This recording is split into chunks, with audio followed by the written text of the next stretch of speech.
सबूत कोई था नहीं, लेकिन जाहिर सी बात है ऊपर से बहुत प्रेशर होता है। आईओ साहब खुद कह रहे होते हैं जी सोशल मीडिया का ये बड़ा प्रेशर है, ये लिख दें कि ताउन नहीं कर रही हैं।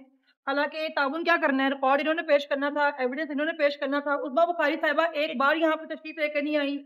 जो दावा किया था मेरी साख मुतासिर हुई है, किसी बंदे ने आके यहाँ पे क्लेम नहीं किया कि जी मेरी ट्वीट से किसी की साख मुतासिर हुई है, कोई वीडियो मैंने नहीं ली। तो नालायक, नाअहल, जाली वज़ीर आला पे मुसल्लत की गई है, ये सिर्फ टिकटॉक बनाने पे बैठी हुई है और नूरा कुश्ती करने में ये लोग मसरूफ हैं।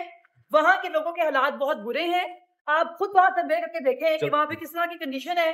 खुले आसमान के नीचे बच्चे और औरतें बैठी हुई हैं, उनको मदद की जरूरत है। पूरा पाकिस्तान निकले। फलक जवेद साहिबा को यहाँ से मूव किया जा रहा है, उनको जुडिशल कर दिया गया है और इस वक्त उनकी फैमिली और उनके वकीला इस वक्त उनको अदालत से निकाल रहे हैं। आप देख सकते हैं, बात करने की कोशिश करेंगे हम। जी फलक, क्या बताइएगा, 15 दिन के बाद आपका रिमांड एंड हुआ लेकिन कोई रिकवरी नहीं हुई। जुडिशल किया गया है मुझे और सबूत कोई था नहीं, लेकिन जाहिर सी बात है ऊपर से बहुत प्रेशर होता है। आईओ साहब खुद कह रहे होते हैं जी सोशल मीडिया का ये बड़ा प्रेशर है, ये लिख दें कि ताउन नहीं कर रही हैं। हालांकि ताउन क्या करना है, रिकॉर्ड इन्होंने पेश करना था, एविडेंस इन्होंने पेश करना था। उस्मा बुखारी साहिबा एक बार यहाँ पे तशरीफ लेकर नहीं आई। जो दावा किया था मेरी साख मुतासिर हुई है, किसी बंदे ने आके यहाँ पे क्लेम नहीं किया कि जी मेरी ट्वीट से किसी की साख मुतासिर हुई है, कोई वीडियो मैंने नहीं लगाई, ना उनके बारे में कोई ट्वीट मैंने की है और ना ही कोई प्रूफ पेश कर सके हैं, ना उस्मा बुखारी ने कोई प्रूफ दिया है। इसके बावजूद भी जो है वो जज साहब ने मुझे बरी नहीं। अभी आपकी जमानत मीडिया का शुक्रिया अदा करना चाहती हूँ, जिस तरह मैंने मेरी आवाज उठाई है, मैं उसके गुजार हूँ। बिल्कुल आप अब खवातीन जो जेलों के अंदर बैठी हुई हैं, किस तरह आवाज उठाया करें। आपकी आवाज हमारी ताकत है, तो आवाज उठाया करें। और दूसरी बात है जी, सैलाब से मुतासरा इलाकों में अभी पता चला कि पिछले हफ्ते के डॉक्टर साहिबा मदद कर रही हैं, बहुत मदद कर और रही वो जो हैं। टिकटॉक हुकूमत है वो खामोशी से बैठ गई। जो बंदी एक्चुअली में जेल बिठाई हुई है, वो वहाँ पे हुकूमत में ना होने के बावजूद उन लोगों की मदद कर रही है, मुतासर सामान भिजवा रही है। और ये जो नालायक, नाअहल, जाली वज़ीर आला पे मुसल्लत की गई है, ये सिर्फ टिकटॉक बनाने पे बैठी हुई है और नूरा कुश्ती करने में ये लोग मसरूफ हैं। वहाँ के लोगों के हालात बहुत बुरे हैं। आप खुद वहाँ सर्वे करके देखें कि वहाँ पे किस तरह की कंडीशन है। खुले आसमान के नीचे बच्चे और औरतें बैठी हुई हैं, उनको मदद की जरूरत है। पूरा पाकिस्तान निकले, खान साहब ने कहा था उनकी मदद करे। इसके अलावा ईसीपी के बारे में मैं बात करना चाहती हूँ। उन्होंने हमारे 40 लोगों को आजाद, उन्होंने हमारे काफी लोगों को आजाद डिक्लेयर कर दिया है। और यहाँ पे डॉक्टर यास्मीन आशीष, सलमान अकरम राजा, अली इजाज भुट्टर समेत इजाज चौधरी, बहुत से लोगों के जो हमारे पिटिशन दायर की हुई हैं। 80 दिन में इन्होंने फैसला देना था उसके मुताबिक, लेकिन उन्होंने कोई फैसला नहीं दिया।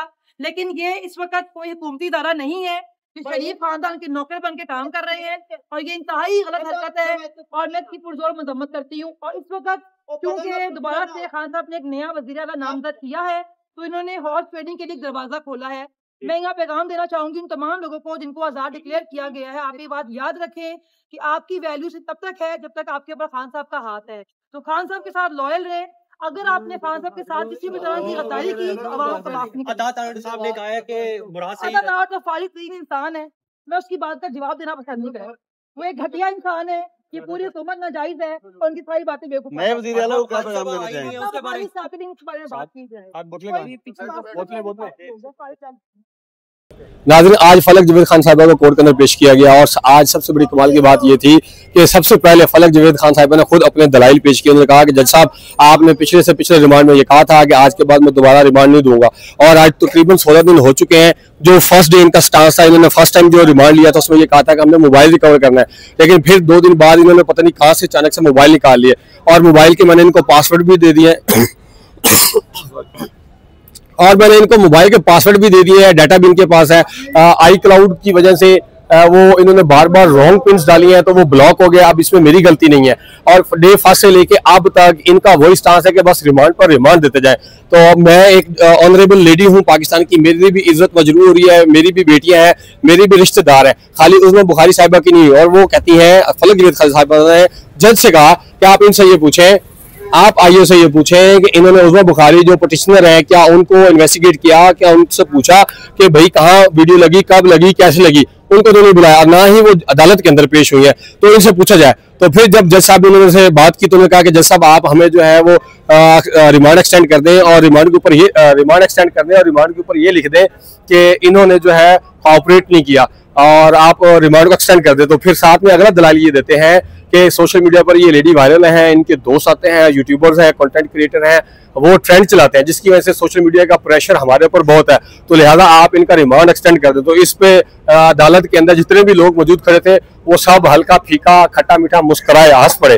तो नाज़रीन ये आज की थी। और उसके बाद जज ने फिर सारे दलाइल सुनने के बाद जो उनकी तरफ से काउंसिल थे मियां आज़ा साहब और मियां अली इशफाक साहब की जो टीम आई हुई थी, उन्होंने अपने मजबूत कानूनी दलाइल दिए, हाई कोर्ट्स की जजमेंट दी, सुप्रीम कोर्ट की जजमेंट दी।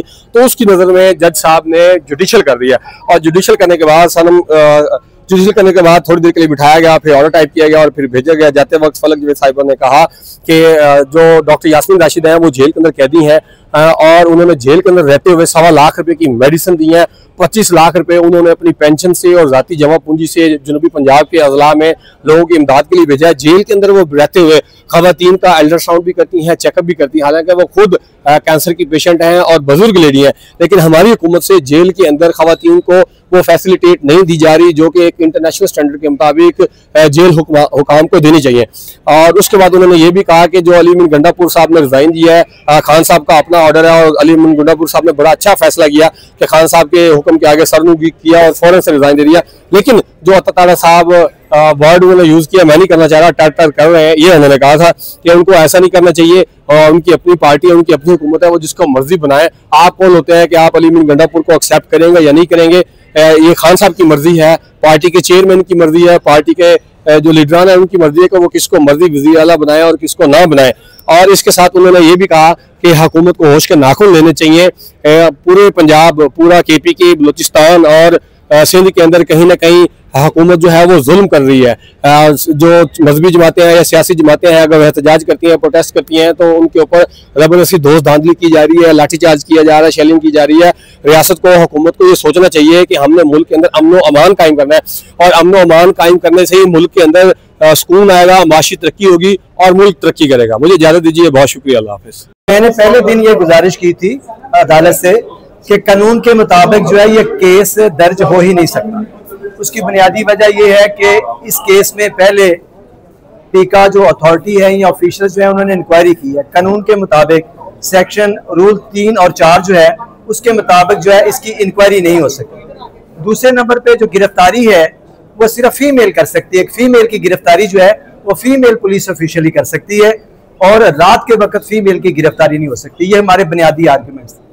मैंने कहा था कि इंक्वायरी का प्रोसीजर पीका एक्ट में है ही नहीं। दूसरा मैंने कहा था कि जो तफ्तीश है वो असिस्टेंट डायरेक्टर कर सकता है, सब इंस्पेक्टर नहीं कर सकता। तीसरी जो सबसे इंपॉर्टेंट बात है, जो 144/25 नंबर FIR है जो इदारों के खिलाफ इन्होंने पोस्ट की हुई है, उसमें कोई भी ऐसा मटीरियल नहीं है कि जिससे कोई दफा या ऑफेंस बन सके। और उसकी इंटेरोगेशन जो है ना पहले दिन से ही बासत नाम के जो है ना सब इंस्पेक्टर कर रहे हैं। बासत ही इसमें मुद्दई है, मुस्तगीस है, बासत ही जो है ना वो इसमें तफ्तीशी ऑफिसर है। कानून के मुताबिक जो है मुस्तगीस जो है वो इन्वेस्टिगेशन ऑफिसर नहीं हो सकता। इसके साथ मैंने चूंकि सनम वाला केस का भी हवाला दिया तो फरूक हैदर साहब, जस्टिस फरूक हैदर साहब ने जो जजमेंट दी थी उसमें उन्होंने वाज़ेह तौर पे ये बयान किया कि जब तक फोरेंसिक की रिपोर्ट नहीं आ जाती, फोरेंसिक क्या होती है कि बेसिकली वो डिवाइस रिकवर होती है, वहाँ से अकाउंट से उसी डिवाइस से चीज़ें बाहर निकल आती हैं और उनका आपने तकाबल या मुआवजा करना होता है। जब तक वो फोरेंसिक की रिपोर्ट नहीं आ सकती तो ये केस मेड आउट ही नहीं होता। लिहाजा दूसरी जो FIR है 110 नंबर जो है उसमें 9 लोगों की इंटेरोगेशन मुख्तलिफ तरीके से हो चुकी है, जिसमें अतीक रियाज भी शामिल थे। अभी तक वो बेसिक डिवाइस जो है वो रिकवर नहीं हो सकी और जो फलक के खिलाफ एलिगेशन बिल्कुल झूठे, बेबुनियाद हैं और कानून के मुताबिक मुकदमा दर्ज ही नहीं हो सकता, ना ही ये ऑफिसर जो है वो इन्वेस्टिगेशन कर सकते हैं। और पाकिस्तान की हिस्ट्री में 9 मई के बाद जवेद इकबाल साहब की एप्लीकेशन के ऊपर पहली दफा किसी भी मुलजम का बयान जो है, जवेद साहब ने 2 एप्लीकेशन की तरफ से मैंने फाइल की थी, उसके ऊपर जो है पहली दफा फलक जवेद का मुलजम, किसी भी मुलजम या मुलजमा में से पहली दफा उसका बयान कलमबंद हुआ है। उस बयान की रोशनी में सुप्रीम कोर्ट का ये कहना है अगर किसी भी मुलजमा या मुलजम को मजबूर किया जाए कोई बयान देने के लिए तो मुकदमे को फौरी तौर पर खत्म किया जाए, कम अज कम डिस्चार्ज